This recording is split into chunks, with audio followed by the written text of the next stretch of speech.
I'm Mats Meerman. My wife Judy Knox and I own a small company called Out on Bale Unlimited that is a resource for straw bale construction. I first heard about straw bale construction in the spring of 1988 when I read a little article in a permaculture newsletter that I get. It said that a young couple over in Gila, New Mexico had finished closing in a straw bale structure for about $5 a square foot. I couldn't believe the price, and I really couldn't believe that what they'd actually done was build a house out of stuccoed straw bales. I managed to track them down, and they invited me to come over and see their place, and it took me about 10 minutes to become convinced that it was certainly the way I wanted to eventually build myself a house to live in, and it was certainly a technique that I wanted to try to share with others. The history of straw bale construction appears to start in Nebraska in the late 1800s. The soils in the sandhills are so sandy that with only a few exceptions, sod is difficult to cut, and so the method of sod construction, which was often used by homesteaders in the Great Plains, was not as appropriate in the sandhills. They did have meadow hay, and someone hit on the idea of using the bales of meadow hay, stacking them up, putting a roof on them, and stuccoing them to protect them. And throughout the early 1900s, the technique was quite widely used in the sandhills of Nebraska. The bales used for straw bale construction are generally bales of the dry dead stems of cereal grains. In this country, that's typically wheat, oats, rice, barley, and rye. Buildings have been built, however, from baled tumbleweed, from baled Sudan grass, and we could probably utilize a number of different agricultural waste products as long as they could be baled into a good, dense, sturdy bale. There are two basic methods that have been used for straw bale construction.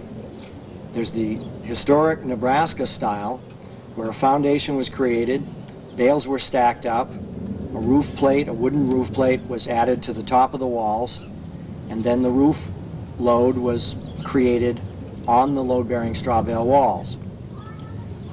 A technique that has been developed and used in modern times is the post and beam technique, which means in general that some kind of vertical framework is created to carry the load of the roof, and the straw bales are simply used as infill, insulation, and something to attach the sheathing materials to.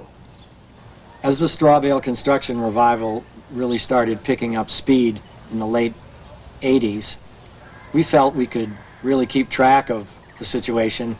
We felt that we knew about all the structures that were being built. By now, June of 1993, we realize that we're lucky to hear about most of the structures after the fact, and we know that there are a lot of structures going up out there that we haven't heard about and that we may never hear about. Things are really taking off.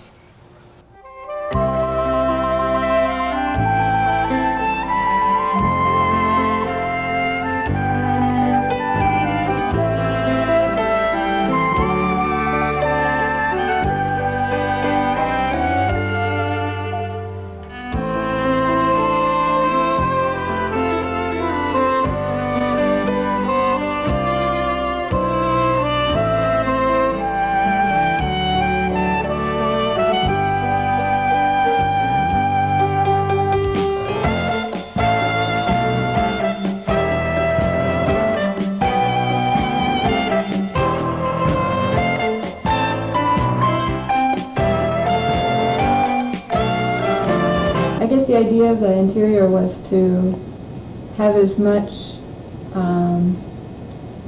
storage and efficient use of space as we could, so that it wouldn't have a cluttered look to it, and that it wouldn't seem teensy.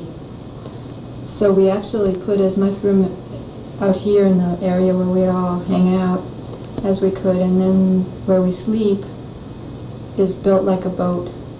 We decided not to have the partitions go all the way to the ceiling so that we would have adequate air movement in here. It's really all one big room, so if you have to sleep in the daytime or something like that, that's a problem. But the way we built in the bed, our feet can go down underneath the cupboards. And this was originally Eileen's room, my daughter. So she was in here when she was about 10 to 12. And she had a bed up here with cupboards and closet down below and a desk here.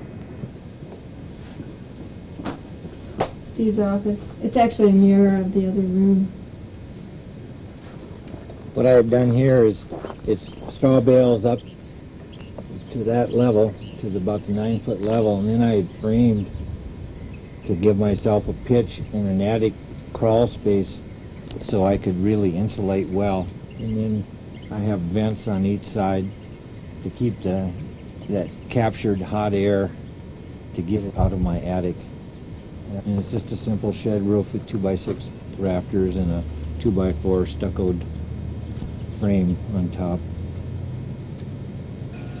We were pretty broke. It's probably the poorest we've been in a long time. We had just no reserve, so whatever we built, it had to be cheap. And we were exploring all sorts of ideas. And a neighbor of ours came down, mentioned straw bales. He had just read an article in Fine Home Building on a studio built out of straw. And he brought it down to us, and we looked at that, and that's sort of where the seed came from. And I think both our reaction was it was just crazy. And we just kept coming back to it as Cheap. cheap. And we wanted really good insulation. We wanted, we didn't want to be oppressed by the heat. So. All the fears of mice and so forth danced through our heads, but decided to go ahead with it. And that was 85 and 86 we started building. I had got the poles together and stuff and put the structure up, had the roof up first, had the bales stacked inside, which we trucked down from Berlin up towards Albuquerque, and started infilling our walls. My brother was down, and he and I laid the first bale, and I can still think of that as, it was funny, it must have taken us an hour to lay the first bale. Because I knew of no one else that had built with bales. All I had was that article, and so we were just trying to figure it out as we went. The windows were heading for the dump, and The door was in the dump, yeah, that one I made.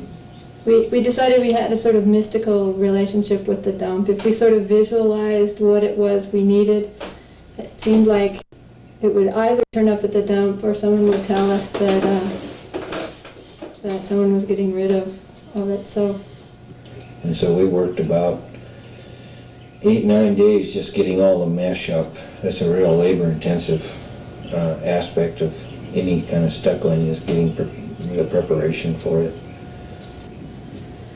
We did have a work party when we were ready to do the first plastering coat, and we probably had 50 people here, little kids to old folks, and we had a big potluck. And the scratch coat doesn't need that much quality control. The kids could learn how to do it. And we have a cement floor. It's fluoride poured just in sections, little frames, and kept moving the frames. So but it's our thermal mass. The super insulation with some mass and the right combination works really well. And ours seems to function about right, where it just kind of keeps a steady temperature in here. We have somewhat less than like 470 square feet. Sometimes just making bread in the morning will be enough heat. We have a wood stove, and usually, unless it's been cloudy for a couple of days, we often don't need to make a fire in the morning. One aspect of this house that doesn't get talked about much is that it's soundproof. We have a kid who's a rock musician, and sometimes he has a little place on the property here, and sometimes our neighbors are being bothered by him when we don't even realize he's playing. So I can't say that's an advantage. I'd like to know if he's bothering the neighbors, but... Well, if I was to do anything different, the windows are the most inefficient part, and if I'd had the money, I would have put better windows in. Again, money driven, I would put more insulation in that ceiling. I have a R30 in there now, and I'd definitely go R40 and preferably R60. I'd have jacked that up some. The actual cost of this in cash was something under $4,000, say $3,700, because we scrounged so many of the materials. I'm sure it'd be quite a bit more than that if we'd had to pay standard cost for the windows and that sort of thing. Being an owner-builder and not counting your time makes a significant difference. That's 50, 60, 70% of what it costs to build that you've eliminated.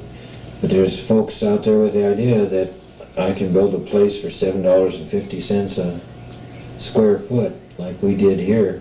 But they want to hire out the labor. I mean, they don't really have a clear idea of what it takes to build a house. And that's about the only thing. I've always been looking for what is wrong, and after all these years, I've just really been thrilled by the place. How it functions, how the space works. I think we did real good. I just like the house. It came out well, and building with bales is much more forgiving than I ever would have imagined. And my fears, the fears we had of water and rodents and bugs, and it was false fears. None of that materialized as a problem. And the straw is not the answer for everybody in every place, but it will make a significant contribution. I think it already is. It's definitely a wave of the future.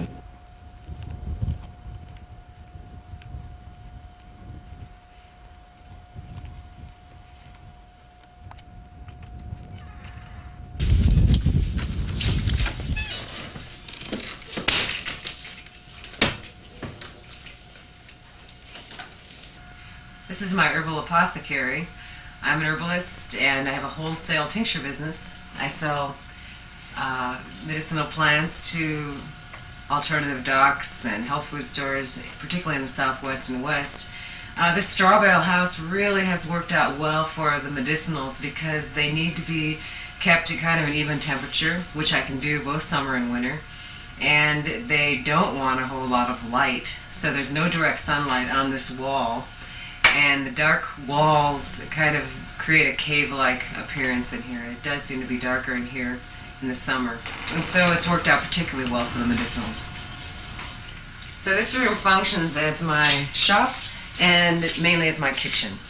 It's not big enough, although I did sleep in here at one point, but since then I've renovated the adobe down a little bit closer to the river, and I sleep down there. So what I'll do is I'll leave here at night, I'll go down and I'll open this all up, and then when I come back in the morning, it's cooled down considerably, and I'll shut the doors early in the morning, and it stays cool all day. These walls are simply a combination of mud and sand, and the mud was left over from the post holes that we dug outside the house. Now this type of a finish is, it's fairly crumbly still. There are things you could do to harden it up, but this was to be my first coat. I was going to then coat it again and maybe finish it with something, but I liked it so well and I wanted to move in so much that I just moved everything in and never got any further than this. Steve had moved to this valley about a year before I had, and when I came down the road one day after I'd bought this property, I noticed somebody building a straw bale house. And so of course I had had my heart set on a straw bale once I'd moved here, no matter what, and lo and behold, here's this man constructing one a mile and a half away. So I immediately stopped and talked to him about it, and asked him if he'd help me build it, and sure enough, we had them both done about the same time. And this house is constructed quite similarly to his. We went for the basic box. Yeah, it's post and beam because we really didn't know about the Nebraska style at that point. And it took us about 3 months to build it. There were 3 of us. And it was a little more of a hassle than the Nebraska style, I believe, because once you get to the top, you've got a lot of filling and cutting of bales to try and fit them into your roof line. And that takes a lot of time. It's a lot of trips up and down the ladder. So I would advocate Nebraska style when you can. I didn't build a tall enough footing. And I have had a little water wicking up from the ground. And even though we laid some tar paper down on the footing, a lot of people now are wrapping their first bale with tar paper also, and I think that's probably a pretty good idea. I'm not sure what square footage it would be, but this house cost anywhere from $7,000 to $10,000, and I did have help, and at one point I had a big cement pour for the floor, and bought fairly expensive materials for the roof, and that's still cheap. It is. Yeah, it's great. So I look at it as a real bargain. I don't think you could even get a very big trailer for that kind of money. Maybe used. But more than any of that, there's just a feeling when you walk in about, it's the textural, it feels alive, it feels organic. I think I'd really have a hard time living in any other form after this.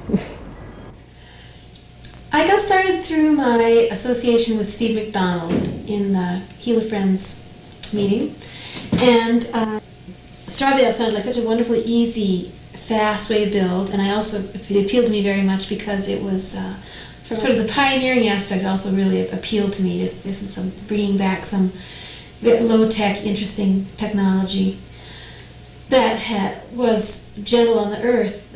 Straw bales are a resource that's renewable in one growing season and actually a waste product. So being able to turn them into shelter was a wonderful, very inspiring idea for me. I also liked the fact that straw bales are very light. I had watched Peter build his studio out of puddled adobe or soil cement, which was a very heavy process, and I watched him sort of get thicker and stronger and his spirit sort of get heavier. And I realized that for building my studio I wasn't going to be able to build it out of a material that heavy physically. And the straw bales were wonderfully light, and I knew that my women friends would want to help, and so it was a perfect material for us to work with.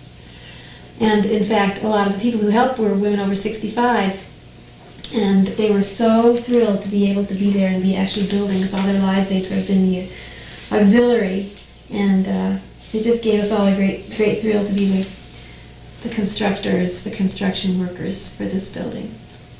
So the ease of design with straw bale was also something that very much pleased me, because once you know the dimension of the bales, you simply sort of plot out the building from there. The one bale being the basic unit, and there's a few small rules. An opening can only be a bale and a half from a corner, and so forth and so on. So it was the design process was very, very easy once I figured out what size I wanted. This was the first Nebraska-style building to have been built out of Nebraska since the 20s. So, and the first building of any size. I guess Mott's had worked on a small bunkhouse, maybe 8 by 12, or really quite no, I don't know, maybe a little bigger than that. But this building being basically 600 square feet, 20 by 36 outside dimensions, 17 by 32 inside dimensions. It was the first that had been done, and so we had, I don't know if it exists there innovations, but we had to be actually quite conservative in our construction techniques because it was the first to have been built. For the roof, we had designed it as a hip roof. So the hip roof was very easy to adapt to straw bale for a number of reasons. First of all, a hip roof bears the weight evenly on all 4 walls, whereas a gable roof would bear it on the roof, the 2 sides of it, and a hip roof will bear on all 4. And we had the trusses made commercially, thinking that there's an awful lot of angles to cut for a work party. We didn't really want to leave that to the work party, and I was very glad we did it that way, because the lumber company actually, they didn't want to mess with using bad lumber for the trusses, so it was a deal. They sold us, they were very cheap, and they used better lumber than they sell at the yard to make the trusses, so we were very happy with that. So the work party, we had all the materials assembled, we had everything as far as we knew, figured out in advance. Motts came, Professor Straw-bale came and gave us a brief pep talk and set up the half-bale making teams, and we started piling bales on the wall and fitting in the windows, and then the second day was involved with putting on the plate that holds the roof and putting up the roof trusses, and that was the second day. So at the end of the 2-day workshop, the party, we had the walls and the roof trusses on. And as far as I was concerned, the building was finished at that point. And then on Monday morning, I had this horrible realization that, oh my goodness, it wasn't in fact done. There was a lot more to do. But we got a good start, great start from the work party. The studio building party was in the beginning of October, and then we let it settle for a month, which it really actually didn't even settle very much. It settled 1/4 of an inch total, which was a real surprise to us. We thought it was going to settle a lot more. So after the roof was on, we let it settle for a month, and that got us into November, and we realized we had to work really fast to get the stucco on before it was too cold. And it turned out we had a very, very able crew of Mexican men come, and they did a masterful job. In terms of the cost of this building, I paid for a certain amount of labor because we had these other buildings that were going on, and it was, for our family's sake, it was important that Peter keep working on our house. So I did hire work to build the windows, help pour the floor, help with the roof framing, then the stuccoing, making the Roman shades. We did the plumbing and the wiring. The total cost of this building with all of that is about $10,000. Something I would have done differently is I would have provided some way to attach things to the wall. I would have pounded in sections of 2x4 or run posts up and down the wall a little bit so that I could have something to attach shelves to. This way, since you can't just tie into the straw bales, I have to build either freestanding shelves or support them from floor to ceiling. And supporting them from floor to ceiling, I now realize, is not such a great idea because it actually makes one little tiny part of this building's post and beam. This shelf unit, these two supporting 2x4s are bearing on the ceiling joist and the floor. So that's what's sort of holding up the roof here, as opposed to the bales. And this part here, the bales have begun to settle a little bit, and that's why this crack has occurred, because that one is being held up and that one is settling a little bit. But it's not going to be a critical problem. It's just a slight annoyance. It's not, there's one crack I have to show people and say, oh well, I would do that differently next time around. We had friends in Gila, New Mexico, Steve McDonald and Sue Mullen, who both had straw bale homes, and we were very impressed by them. And Carol had helped out on building Sue's. Mm-hmm. So we went to Motts' workshop and learned the techniques of building it. And my background is a mechanical engineer and designer, and so it was like I just was able to put together plans and everything for this. And we're looking at passive solar straw bale home. Half of it is a wood shop, and the other half is a living space, music studio, greenhouse. The design I decided on was a hybrid design, which is on the south side here. It's post and beam because of all the windows on this side, and because I wanted to do this clear story design with a loft inside, I decided I need some structural poles that went up high. So we used salvaged telephone poles for that, and on the back side is Nebraska style. Basically, the back of this large shed roof rests directly on to the bales on the back, on a top plate on top of the bales. The structure is up, everything's dried in.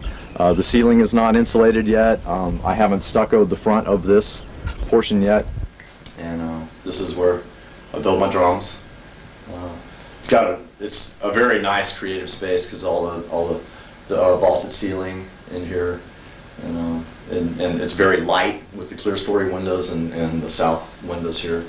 A clear story design is basically a compound shed where you have two shed roofs that don't come together at a peak. They're slid down. And so with the shed roofs, you basically frame it using rafters.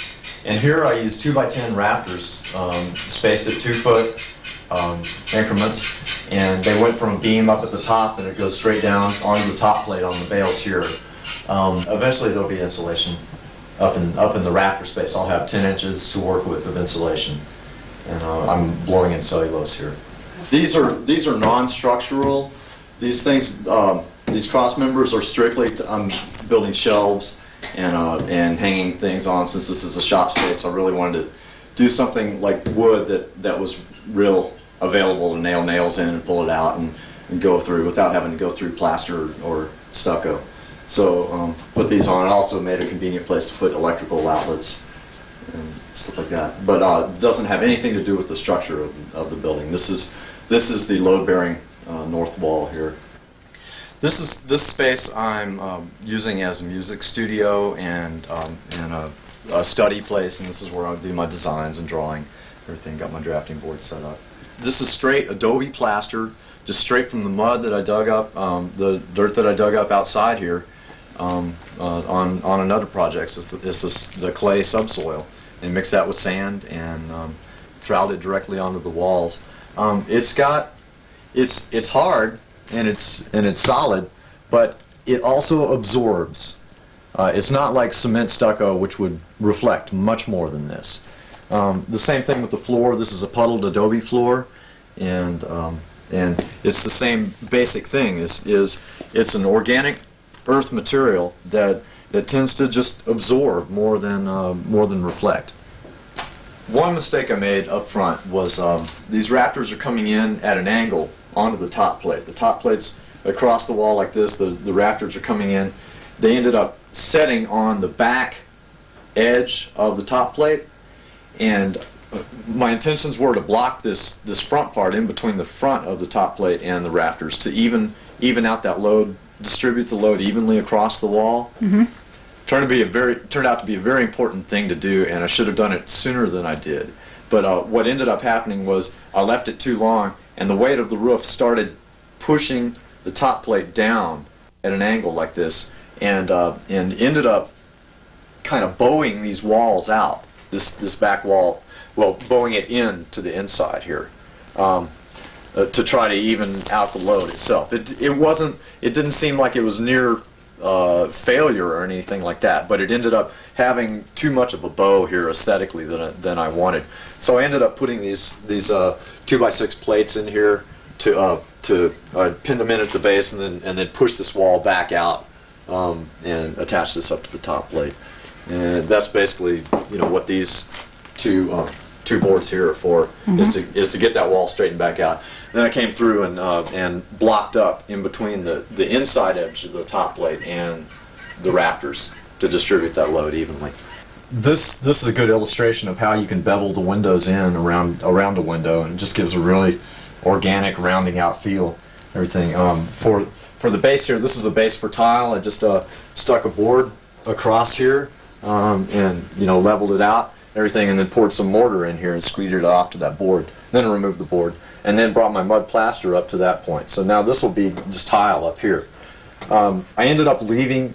I was gone one day, and the window was open, and a really driving rain came from the east, and it brought rain in here, and it ended up eroding my adobe wall here. So I'm going to need to patch this here.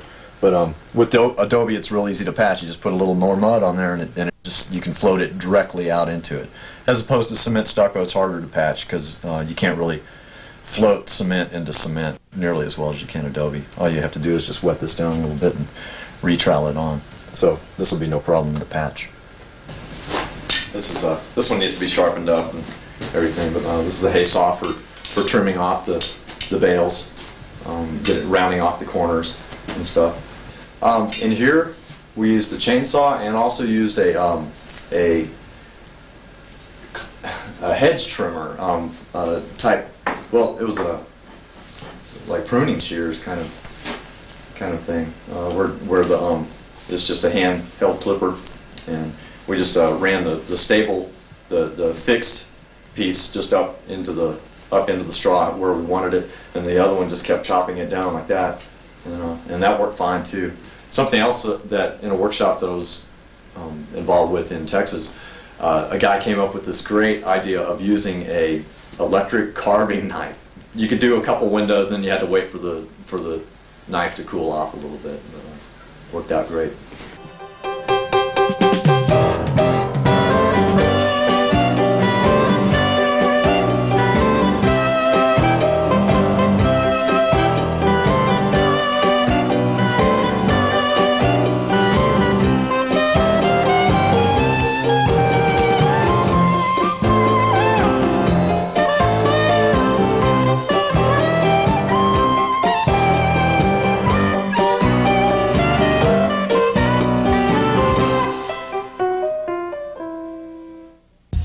Well, as we come up to the door, you may notice that it's a little bit short.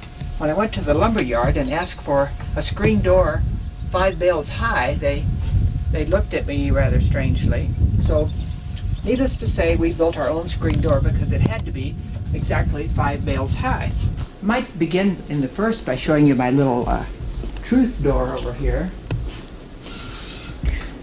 This is in case you're from Missouri or someplace else that would like to really see. This I got over across the border in Agua Prieta. There's a wonderful little man over there that makes each of these tile one at a time in a press. They're not baked. These are water cured tile. But we got the dark colors so that they could be used for bringing in the passive solar over here. You see we have a broad expanse of windows here which bring in the winter sun, and it collects the heat in the dark tile and then gives it back off in the evening and through the night. You'll see we've made a loft here and a sleeping loft up there that's used all the time. We do have a stove. If it's cold on a winter night, you might want to put a fire in it, or early in the morning, but the house doesn't get very cold. There's such good insulation. This we actually call the throne room for obvious reasons. There's our wonderful composting toilet. We're on no sewer. There's not connected to any chemical, any water, any heat, anything. But here you'll see the batteries. So we have a bank of batteries here operating from the solar panels on the roof, bringing in the direct current. Over here, you'll see we have the inverter here, which takes the direct current and turns it into alternating current. You notice as we came up to the house, there was a tall tower on top. And if we look up here, you'll see at the top there where the pads will go. Very much like a swamp cooler. This box over here, this painted white, is the other hot water tank that circulates with the one on the roof to circulate back and forth. I have always had the vision that I wanted to live in community, and I wanted to live lightly on the land, and I wanted to grow things, and I wanted to make a contribution to the world and not deplete it. I wanted to add to it. And I have founded a spiritual retreat and healing center here in southern Arizona. We have 13 acres here with the Baba Kamari River running through it. I was really inspired with building straw-bale when I took an intensive course in permaculture some time ago. It was the first time I'd heard about building with straw-bale. And I think I would have built everything on the place with straw-bale if I'd known then what I know now. But now that I built this straw-bale house, it's been such a delight, and it's so efficient and so just wonderful feeling to be inside it where we are right now. This house was built to be an educational tool, and it's served that way.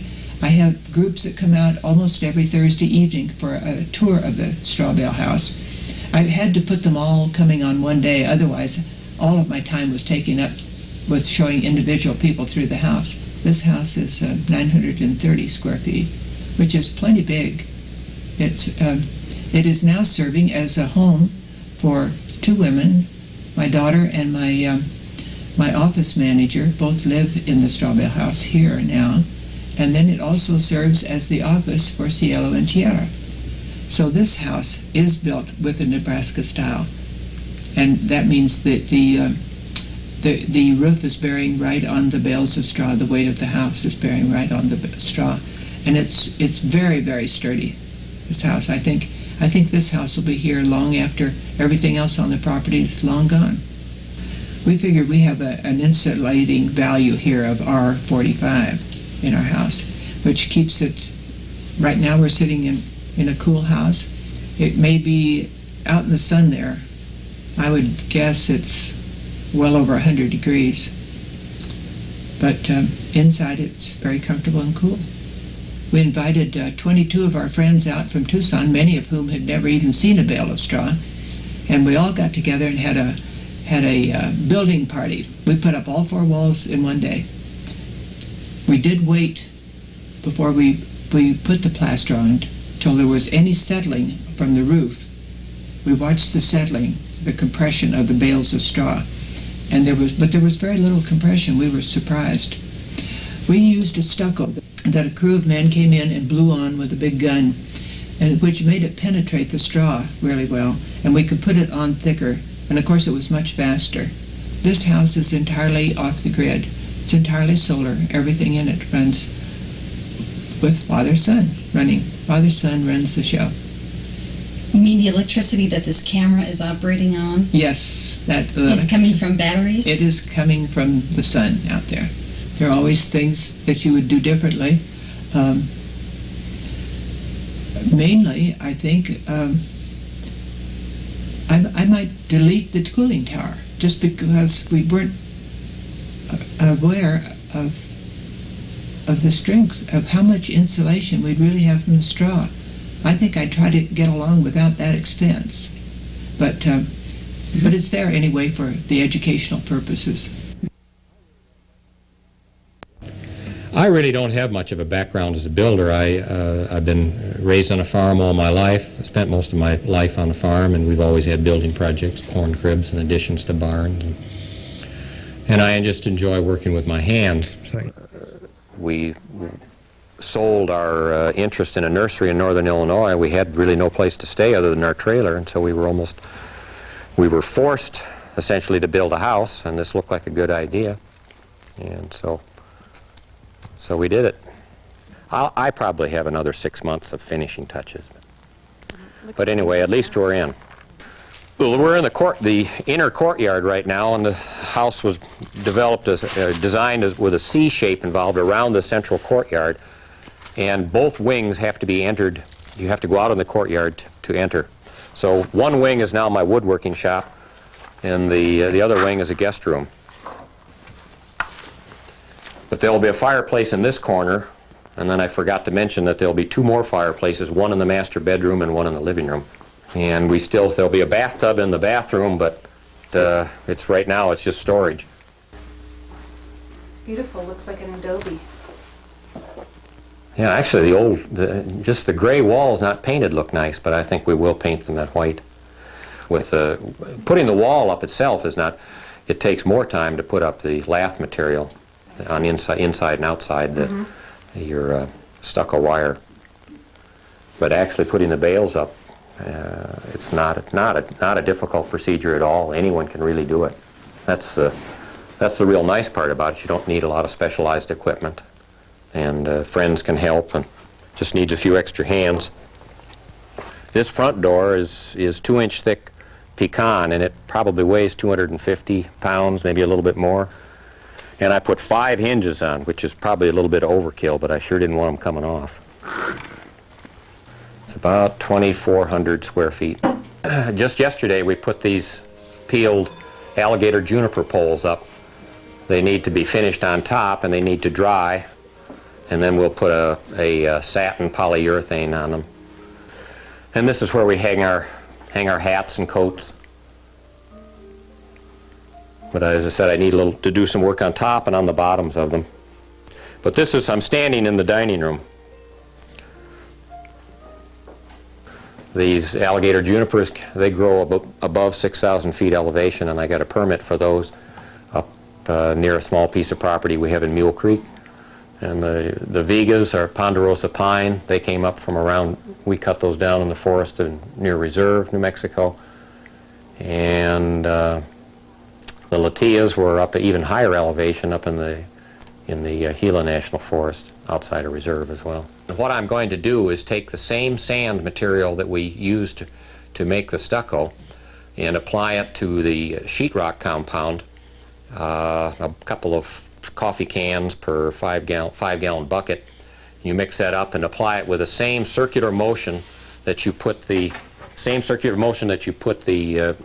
is called river sand, and it's a kind of a circular motion when they put it on. And I'll put this sheetrock sand combination with the same motion on the sheetrock, and it'll get I'll tape it, of course, but that'll give it a rougher texture. All look the same. Right. I think rooms will all be painted in an off-white. And as I said, the bedroom here is the only room that we have in which the walls, at least 2 of the walls, are painted. Beautiful furniture. Yeah, that twig furniture. I may have to, if I don't pass my boards, I may have to start making twig furniture again. Did you make this bed too? Yes, I've made everything. The hope chest, there's the dining room table, everything. End tables, everything but the TV and the sofa. Wow. In our particular area of Fort Thomas, we have no building permits. I had to secure a permit for the septic system, but even then they were pressed for manpower, and they asked me to do my own percolation test. We had no problems getting insurance. They just asked us the value we wanted to put on the house, and that was it. Sent us our premium. Mm-hmm. Did you tell them it was built of straw? No. Did they look at it? Did you send them pictures? Did you just describe No, and I'm surprised he never came out to take a look at it. It's a small town. I mean, everyone knows. It made sense to me. It made a lot of sense to me, because coming from Italy, where we don't build houses with wood, mainly because people consider it a fire hazard, and also because the houses in Europe have to be traditionally thick-walled, solid houses. I never could understand the concept of a frame house, particle board. It just didn't make sense to me. So I thought, if anything, it made more sense to me to build a house out of straw bales or hay bales than a frame. I was in such a lucky position, and I'm such a lucky position to have, to be able to buy a piece of property and be able to build a house, that I thought that I had the responsibility to do something with it that was responsible, different. The land was so beautiful, I didn't want it to have it ruined, bring in a lot of, I didn't want to use chemicals in the construction. And quite honestly, I couldn't afford adobe. I wanted a double adobe house. I couldn't do that, So I was just sitting here in the day, just like today. It was the fall. And I thought about mats, and I thought about the straw-bale houses. And I said, there we go. And I went back home, and I traced them down, called them. And he said, forget it. They'll never give you a permit, because they haven't given permits out yet. And we've been trying for a while, And I said, well, I'll just try anyways, And so it started the whole thing that led eventually to the permit. The first official, well, there have been a lot of straw-bale houses built before, but never officially with a permit in this country. But, where I am here, I could have built, like New Mexico is a big state, I could have built a house and not necessarily have to ask for a permit, because as you found out, finding this place is not easy, and you don't really have to ask for a permit. But I felt that wouldn't help anybody. One of the things that I wanted to do is, it seems to me that there's a problem in the state particularly with low-income housing. A lot of people cannot afford homes. Adobe has become, this rich man thing, very expensive. family used to build their own adobe house, make their own adobe, but now everybody has a full-time job. They don't have time to build, make the adobes, build a house. So they end up, buying a trailer or getting a quick frame house. And I wanted to do something that was prove, or show that there's other ways. There's ways that you can do something beautiful, and it's great. It's beautiful. It's cheaper even than a frame house, and it's environmentally sound. All of these things together, and a straw-bale house that's what it is. So I started the process, which was very lengthy and very, months and months and months. One of the problems was finding people willing to be involved in it, Architects or builders, they didn't want to touch it, The biggest problem is that this makes sense, makes too much sense. So when we do something like that, it's so simple, it makes sense, it's better. How could that be possible? I got my straw from Colorado, from the same man that delivered the hay for the horses. It was a 3-string baled straw back then. Now straw is expensive. Back then it was $2.25 delivered from Colorado. Beautiful, I think, oat straw. And then we just started building foundation, post and beam, and roof first, and then put up the straw. So basically, this is a post and beam house, and the straw acts as a insulation. There's no load bearing on the walls at all. And but yes, Matt came from Arizona. He was great, and all these people showed up for the when we were putting up the straw, and it was fun. And we had a barbecue, and then we just started plastering, and that pretty much was the house was done. It was fast. I think it took us like 3.5 months from beginning to end.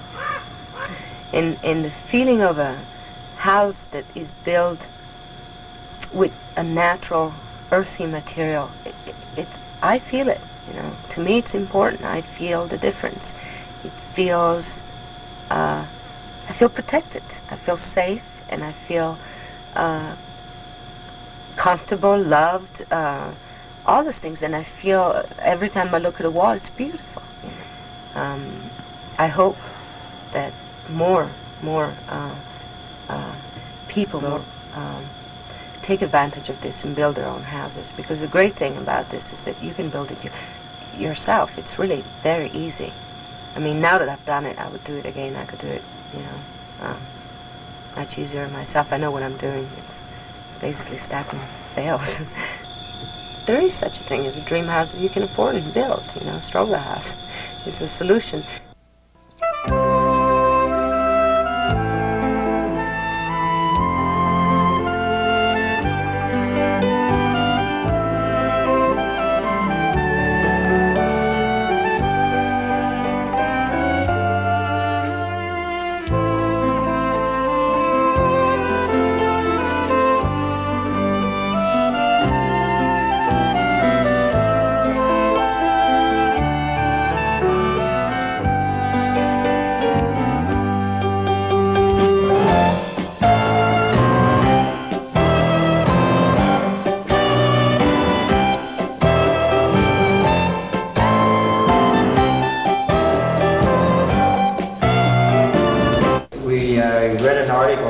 Times magazine about Mats Merriman about 2 years ago, and so both the architect and my son were very interested in it. I wasn't really excited about it, but I said, well, if it sounds like a good idea, maybe we can try it. So that was I decided to try it.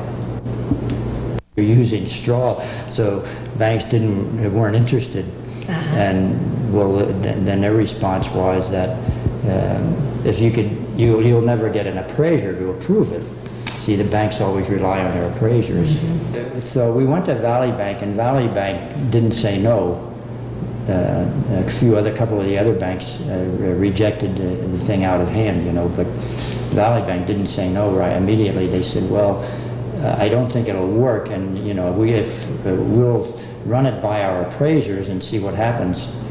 So about 2 weeks later, the bank representative called me in New Jersey and said, well, we gave it the idea to the 4 appraisers who do work for us, and they all 4 turned it down. So I called my son and I said, I don't think we can build it with straw unless we can, do it with cash. And so he says, let me see what I can do. So he calls the bank and he gets the names of their 4 appraisers. So my son calls the appraisers and starts talking to them. And he's sort of a pretty persuasive individual, so he found one of them that was interested, and said that he sounded like an intriguing idea, that if we could come up with the technology and safety factors and all these other engineering studies that would say that it was feasible, that he would do it. So as soon as the appraiser agreed to do it, the bank went along with that, and they Valley Bank sort of got interested in straw building themselves, which was kind of interesting. At the first they didn't want to have anything to do with it, but then they began to think that, well, they might be pioneers themselves, and this might lead to more business for them, I think, but anyway, this lot being in Santa Cruz County, the only building code that we had to get approval from was the Santa Cruz County, which is sort of pretty much of a rural area. So we really didn't have any problem with that. Inspectors and so on probably felt that if Valley Bank would approve the mortgage that day, that would be good enough for them. That was sort of the impression that you get. We invited a lot of people who were interested in straw, and I didn't know there were so many people interested in straw. But we had 35 people out here the day of the straw bale raising, the wall raising. We did about 2/3 of it that weekend.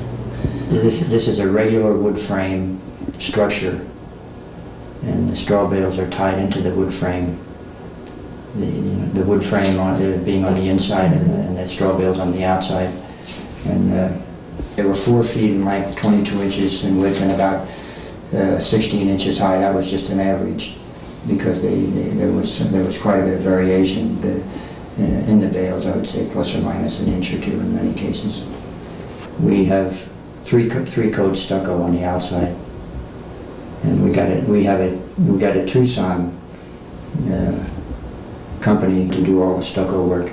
They blew on 2 coats and they hand troweled the 3rd one.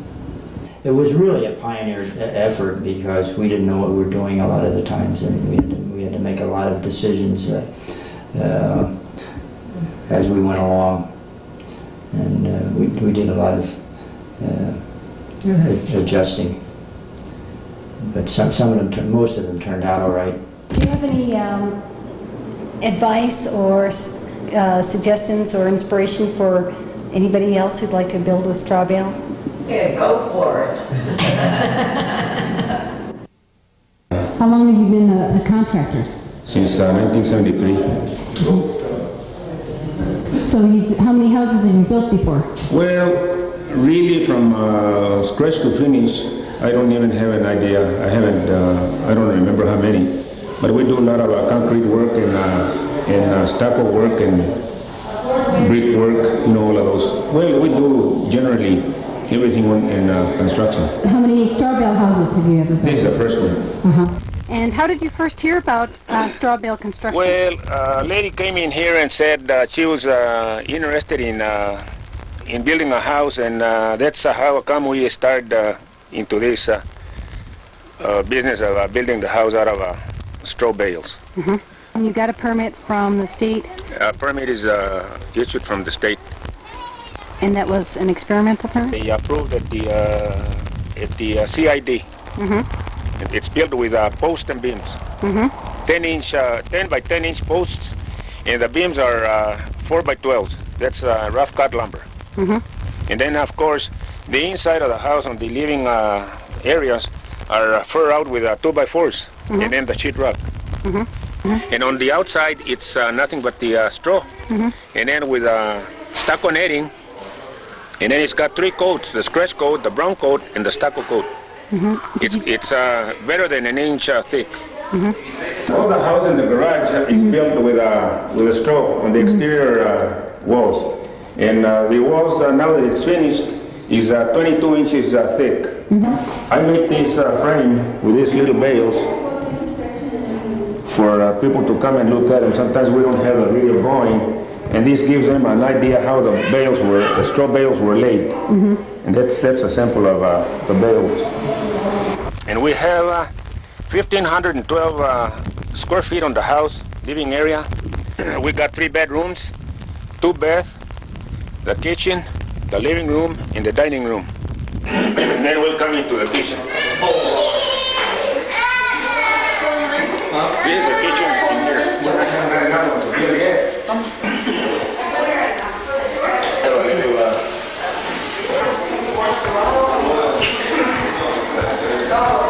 This is 1 bedroom here. This is a pretty good size walk-in closet. We're coming here to the left. This is another bedroom with another walk-in closet. And then we have this bathroom in here. And I'm going to sell this house with an acre. Whoever buys it will have an acre on of land with a house and a 260-foot depth well. And then I'm going to try to sell it for $110,000 with an acre of land. The straw, what it's going to burn is what's loose. Like these little pieces here, they're going to burn for sure, and we know it. But whenever it comes into where it's compressed, there's no air in it, it's going to choke. All of my sons and myself built the house. How many sons do you have? I have 9 sons. And 5 girls. 5 girls, 9 sons? 9 sons and 5 girls. Wow. 5 daughters. So the whole thing was a family affair. Right. Do you have anything else to say about building with straw bales? I like it. About 2 years ago, we started thinking, we were living quite a ways out of town, and we started thinking about trying to move closer to town and building a house of our own. And right about that time, we, just through some friends, began to hear about straw bales as a way of building, and it seemed sort of a joke initially, and lots of comments about little pigs and so forth. But the more we looked into it, it began to make sense, both from an aesthetic standpoint, with giving thick walls and the kind of a lumpy look that we sort of associate with Santa Fe or Southwestern style, but also really high insulation values and some real economies in the cost of building. So we began to explore it seriously and found that we could actually do it in building this house. Come on in.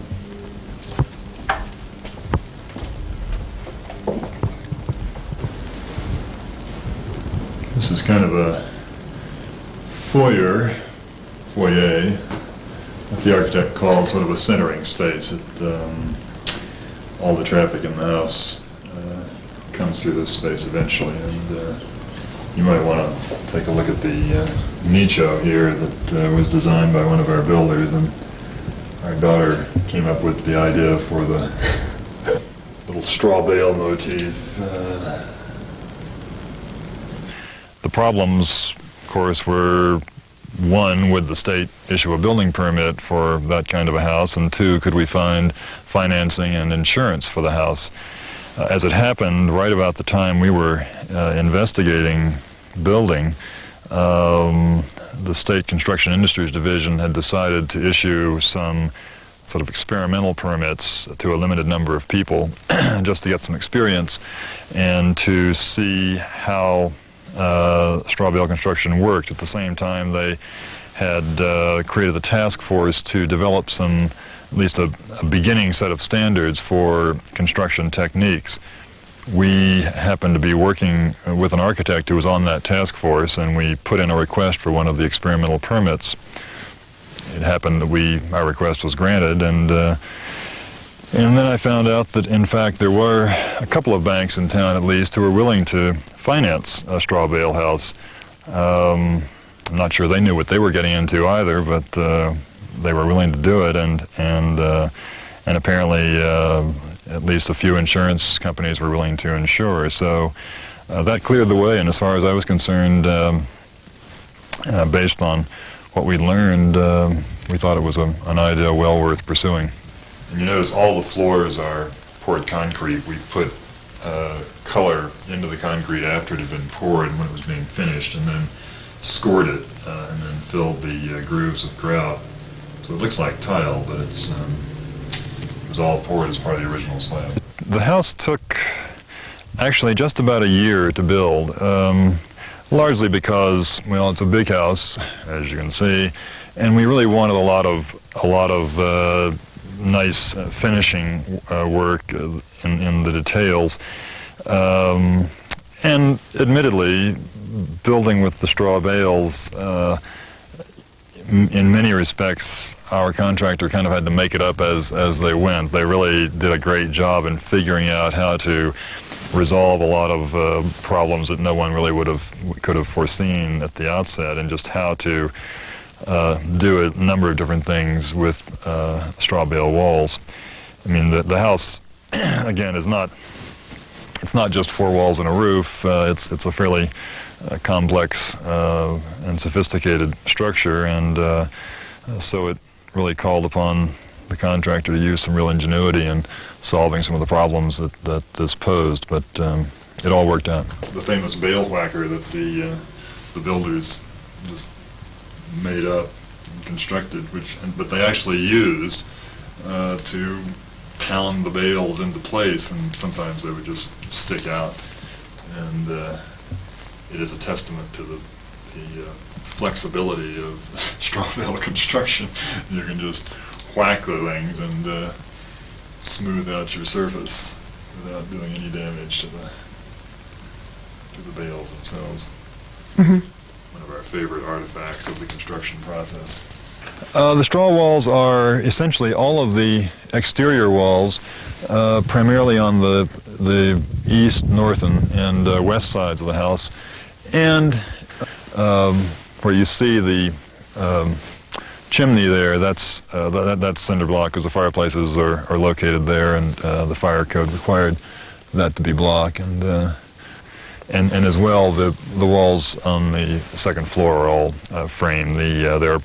The state construction industries division was not, they weren't sure about letting you build a second floor with straw bale. They weren't sure about even though the straw bales in this house are not load bearing, it's got a post and beam construction that actually bears the load of the ceiling of the roof and the second floor. They still put limits on how high you could build with the straw bale walls. Mm-hmm. This is our son's room, Justin. He's just home from college and really isn't into cleaning his room up, so we'll pass that room for now. Katie's room is the one with the Tron wall. This room we call the sunroom, for obvious reasons. My favorite room in the house. The house is 3,800 square feet, and the contract price was a little under $100 a square foot. Mm-hmm. We realized as the house was being built that once it was all covered over and looked like an ordinary house, nobody would believe it was built out of straw, so we took one of these old Mexican shutters and adapted it to show the place's pedigree. You know, there are a few little things in the design of the house that we might do differently if we had to do it over, but all in all, we're pretty tickled with the result. The recent revival in straw bale construction has been mainly focused here in the Southwest, and people often ask whether straw bale construction is only appropriate in arid regions. Our experience suggests that this is certainly not true. We have located straw bale structures in Alabama, one of them dating from 1936. We recently visited a straw bale structure built in 1979 north of Seattle, in an area that has 85 inches a year of rainfall. There are certainly straw bale structures in areas that are very cold and get lots of snow. We know of a church built in 1952, a load-bearing straw bale church, built in northern Alberta. So it appears that the technique is applicable through a wide range of climates. The full potential of straw bales as a renewable construction material will never be realized unless we can expand its use beyond owner builders and use by custom builders. Recent interest shown by architects and builders who have attended straw bale workshops makes us hopeful that their participation will enable us to get straw bale construction into the mainstream, where it really can make a difference in terms of our use of planetary resources.